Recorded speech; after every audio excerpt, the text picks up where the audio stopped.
Armstrong's boot hitting the moon. A lab full of scientists the night they cracked the polio vaccine. The Sistine Chapel ceiling. Watson and Crick sketching the double helix on a napkin.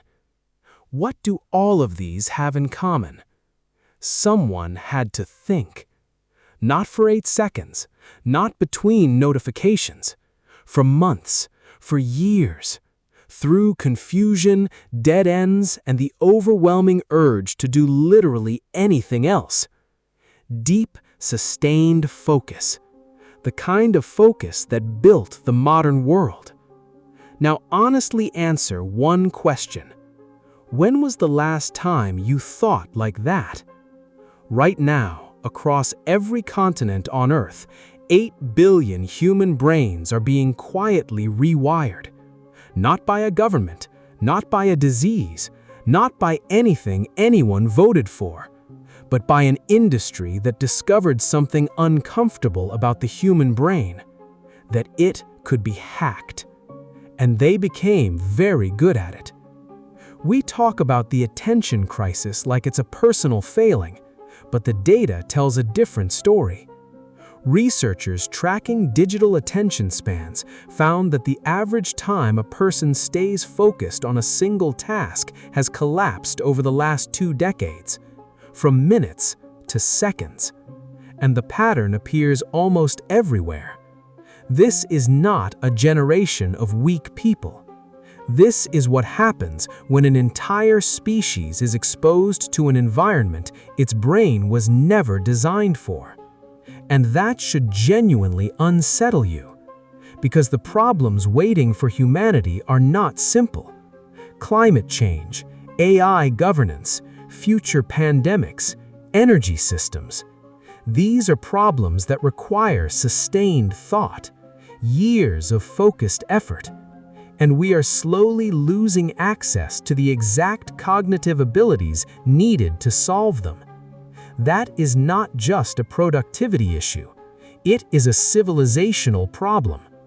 To understand why, you need to understand what focus actually is. Your brain contains around 86 billion neurons, each connected to thousands of others. Your ability to concentrate depends on how stable and efficient those neural networks are, especially in the prefrontal cortex, the part of the brain involved in planning, reasoning, and sustained attention. Now enter the modern attention economy. Every notification, every scroll, every short-form video, each one triggers a tiny dopamine response. Your brain adapts to this constant stimulation the same way it adapts to everything else. It recalibrates. The threshold rises. And slowly, the quieter rewards of real work begin to feel insufficient. Reading, learning, building, thinking deeply. All of it starts feeling harder because your nervous system has been trained to expect the fire hose. And it gets worse. There is a molecule called nerve growth factor, or NGF. Think of it part of your brain's maintenance and repair system. It supports neural growth, strengthens connections, and helps maintain the biological infrastructure that thought itself depends on. But chronic stress, poor sleep, inactivity, and constant overstimulation appear to work against those same systems. The networks become noisier, weaker, less stable. The hardware itself begins struggling. This is the real meaning of brain rot. Not a meme, not a joke, literal biological change. And this is where the story takes an unexpected turn. Long before smartphones existed, long before Silicon Valley, long before anyone talked about dopamine loops or attention economies, there was a mushroom growing quietly in forests across Asia. Hericium erinaceus, lion's mane. In Japan, it became associated with mountain monks who used it during long periods of meditation and isolation. In China, it appeared in traditional medicine centuries ago. For a very long time, this was simply traditional knowledge, until modern researchers started investigating what lion's mane was actually doing at the molecular level. And what they found was fascinating. Lion's mane contains compounds called hericinones and erinaceus, and some of those compounds appear capable of stimulating NGF production, the same growth factor connected to neural maintenance, repair, and plasticity. In animal and cellular studies, researchers observed increased neural growth, stronger dendritic branching, and signs of enhanced neuroplasticity. Some compounds even appeared capable of crossing the blood-brain barrier, a natural organism, containing molecules that seem strangely relevant to the exact cognitive pressures of modern life. Now, complete honesty is important here. The strongest evidence still comes from animal and laboratory studies. Human research is promising, but smaller in scale.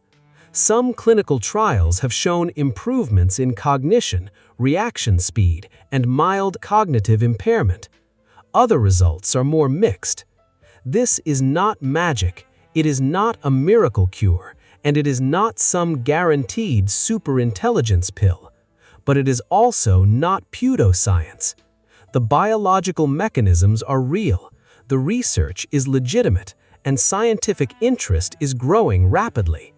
Which means lion's mane is probably best understood as a tool, a potentially powerful one, but still a tool. And tools only matter when used correctly, because none of this works without the fundamentals. Sleep, movement, reduced overstimulation, time away from constant digital noise. Those are still the foundation. Lion's mane may help support the biology, but the environment still matters. You are not optimizing software, you are repairing hardware, and hardware takes time. Which brings us to the bigger picture, because this story isn't really about mushrooms, it's about the future of human cognition itself. The challenges ahead of humanity will demand extraordinary intelligence. Not artificial intelligence alone, human intelligence. The ability to sit with difficult problems, to think clearly, to resist distraction, to sustain attention long enough for meaningful ideas to emerge. That capacity built civilizations. It built science. It built medicine. It built everything around you. And despite everything happening to our attention spans, that capacity is still inside the human brain, because the brain was never designed to be static. Neuroplasticity is one of the greatest powers evolution ever produced. The brain can adapt, rebuild, recover, strengthen, change the inputs, reduce the noise, support the biology, and slowly the system begins responding. Not instantly, not magically, but gradually. A 1,000-year-old mushroom, a modern civilization struggling to focus. The overlap between those two things is either an extraordinary coincidence or something worth paying very close attention to. One brain, one person, but together billions of human minds. The most cognitively powerful species this planet has ever produced. The attention crisis is not unsolvable. It is simply waiting for enough people to decide that their minds are worth protecting. Start there.